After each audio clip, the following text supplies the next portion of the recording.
Good morning, students. Today I'll explain new topic of chapter 5, coal. ठीक है, तो आज हम लोग coal के बारे में पढ़ेंगे. तो as I told you that coal is a fossil fuel. ठीक है, coal क्या होता है? Fossil fuel होता है और ये किस कलर का होता है? ब्लैक कलर का होता है. कोल मतलब कोयला. ठीक है, आप सभी ने देखा होगा ये किस कलर का होता है? ब्लैक कलर का होता है, राइट? सो बहुत हार्ड होता है और ब्लैक कलर का होता है. और कहाँ पाया जाता है? Coal is found in deep coal mines under the surface of the earth in the form of coal beds.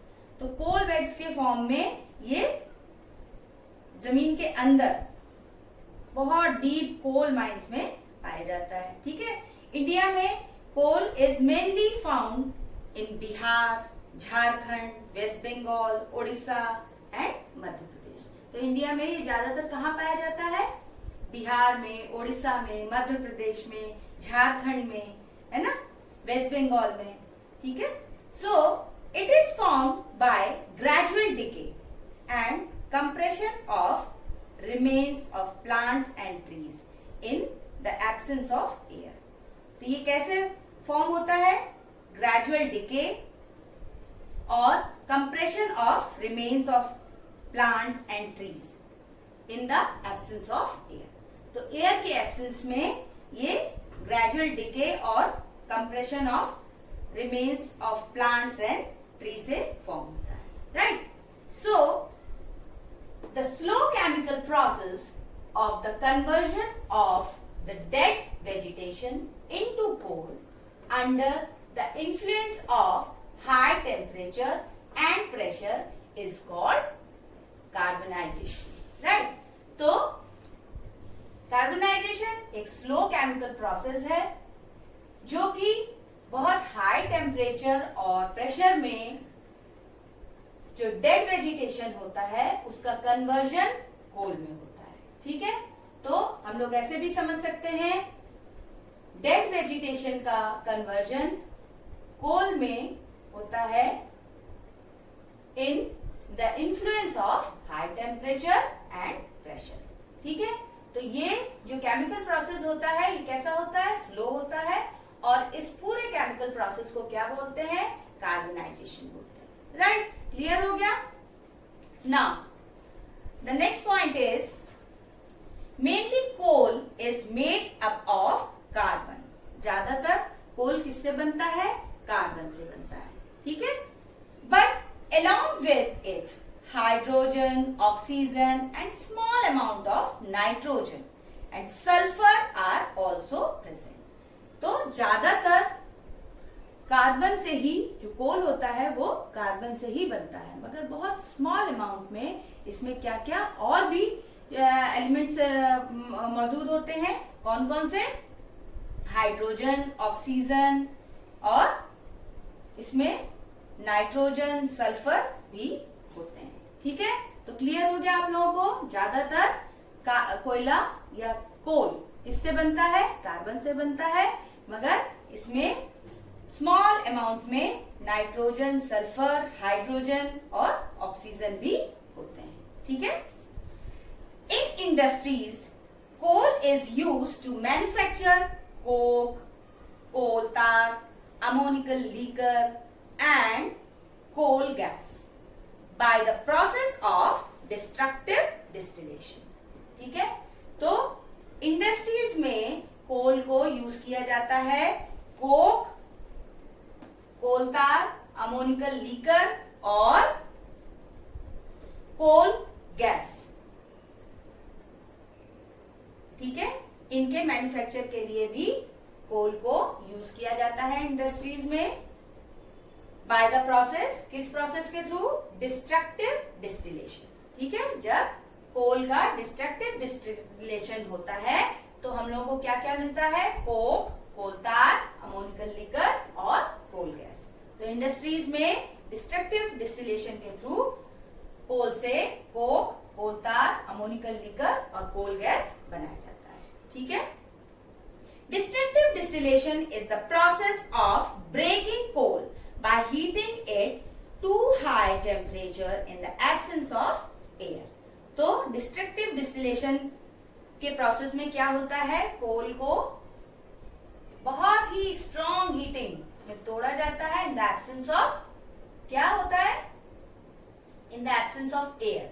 ठीक है, तो कोल को स्ट्रॉन्ग हीटिंग, बहुत ज्यादा स्ट्रॉन्ग हीटिंग में उसको किया जाता है, और ये प्रोसेस किसमें होता है, in the absence of air. तो हम लोग को क्या प्रोडक्ट मिलते हैं, coke, coal tar, ammoniacal liquor and coal gas. Now the next point is Coke.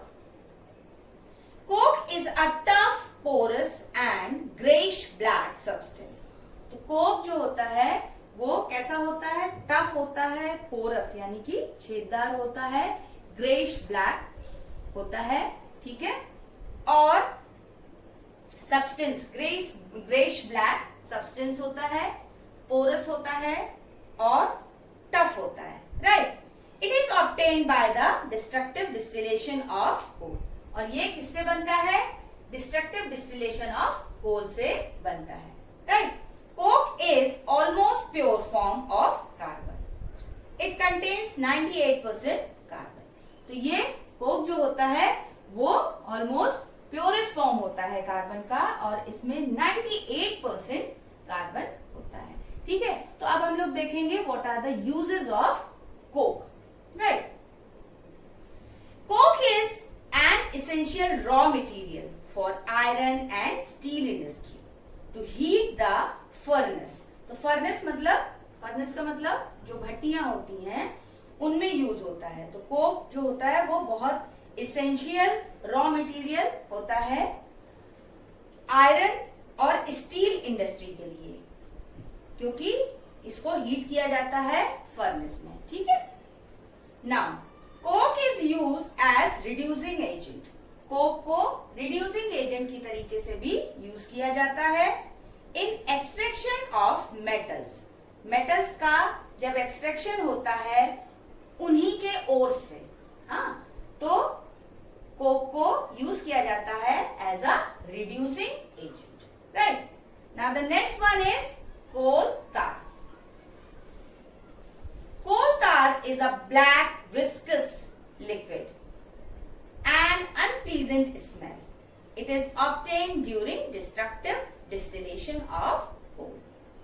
ठीक है, तो कोल तार कैसा होता है, विस्कस होता है और इसमें बड़ी अनप्लीजेंट स्मेल आती है, ब्लैक कलर का थिक विस्कस लिक्विड होता है, और ये भी ड्यूरिंग डिस्ट्रक्टिव डिस्टिलेशन फॉर्म होता है। जब कोल का डिस्ट्रक्टिव डिस्टिलेशन होता है तो कोल तार उसी से ही फॉर्म होता है। It is not a single compound, it is a mixture of more than 200 different carbon compounds. तो ये कोई सिंगल कंपाउंड नहीं होता है, ये मिक्सचर होता है 200 डिफरेंट कार्बन कंपाउंड्स का। ठीक है, coal tar can be separated into many important chemical substances. Coal tar को कई सारे केमिकल सब्सटेंसेस में सेपरेट किया जा सकता है, such as toluene, benzene, naphthalene, phenol etcetera. ठीक है, तो उनमें से कुछ प्रोडक्ट, उनमें से जो सब्सटेंस हैं, केमिकल सब्सटेंस हैं, वो कुछ इस तरीके से हैं, जैसे फिनॉल हो गया, टॉलुइन हो गया, बेंजीन हो गया, है ना, नेफ्थलीन हो गया। तो इनमें सेपरेट किया जा सकता है। ठीक है, bye the process of fractional distillation. जब कोल तार का फ्रैक्शनल डिस्टिलेशन करेंगे तो उसको क्या कर सकते हैं, कई सारे केमिकल सब्सटेंसेस में सेपरेट किया जा सकता है, जैसे टॉलुइन, नेफ्थलीन, बेंजीन और phenol and etcetera, right? So these chemical substances are used as raw material for manufacturing dyes, explosive, paints, varnishes, pesticides, plastics, synthetic fibers, photographic materials, naphthalene balls, roofing materials। तो ये जो chemical substances होते हैं इनको raw material की तरीके से use किया जाता है डाई की मैन्युफैक्चरिंग में, एक्सप्लोजिव्स में, पेंट्स में, वार्निशेस में, पेस्टिसाइड्स में, प्लास्टिक्स में, synthetic fibres, photographic materials, naphthalene walls, roofing materials और भी ऐसे कई सारे चीजों में इनका यूज किया जाता है. Right. Now the next one is coal gas. Coal gas is also obtain by destructive distillation of coal. तो कोल गैस भी डिस्ट्रक्टिव डिस्टिलेशन ऑफ कोल से ही बनती है. ठीक है. It burns to produce heat due to which it is an excellent fuel. तो ये भी जब इसको बर्न किया जाता है तो ये हीट प्रोड्यूस करती है due to which it is an excellent fuel. So इसलिए इसे बहुत एक्सीलेंट फ्यूल बोलते हैं क्योंकि जब इसको बर्न किया जाता है तो ये हीट प्रोड्यूस करती है. Coal gas consist of 3 combustible gases, namely hydrogen, methane and carbon monoxide. तो कोल गैस 3 गैसेस इसमें होती हैं, हाइड्रोजन, कार्बन मोनोऑक्साइड और मीथेन. ठीक है. Now, coal gas have high calorific value as both hydrogen and methane have high calorific value. तो coal gas की बहुत हाई होती है, कैलोरीफिक वैल्यू जो होती है कोल गैस की वो बहुत हाई होती है ड्यू टू, क्योंकि ऐसा होता है क्योंकि जो मीथेन और हाइड्रोजन होती है गैस उसकी वैल्यूज जो कैलोरीफिक वैल्यू होती है वो बहुत हाई होती है. इसी वजह से कोल गैस की जो कैलोरीफिक वैल्यू होती है वो भी बहुत हाई होती है. ठीक है. Now the next and last point is ammonium compounds. During destructive distillation of coal ammonium compounds are produce. ठीक है. तो ये भी कोल के डिस्ट्रक्टिव डिस्टिलेशन से ही बनते हैं. When dissolved in water form ammonical liquor. जब इनको डिसॉल्व किया जाता है वाटर में तो ये क्या बनाते हैं, अमोनिकल लीकर बनाते हैं. It is use to manufacture nitrogenous compound. तो इनका यूज इसमें होता है नाइट्रोजनस कंपाउंड में के मैन्युफैक्चर में इनका यूज होता है. तो स्टूडेंट्स आज हम लोगों ने कोल के बारे में पढ़ा है. ठीक है. अगर आपको कोई भी कंफ्यूजन हो इस टॉपिक में तो आप मुझसे पूछ सकते हैं. Thank you.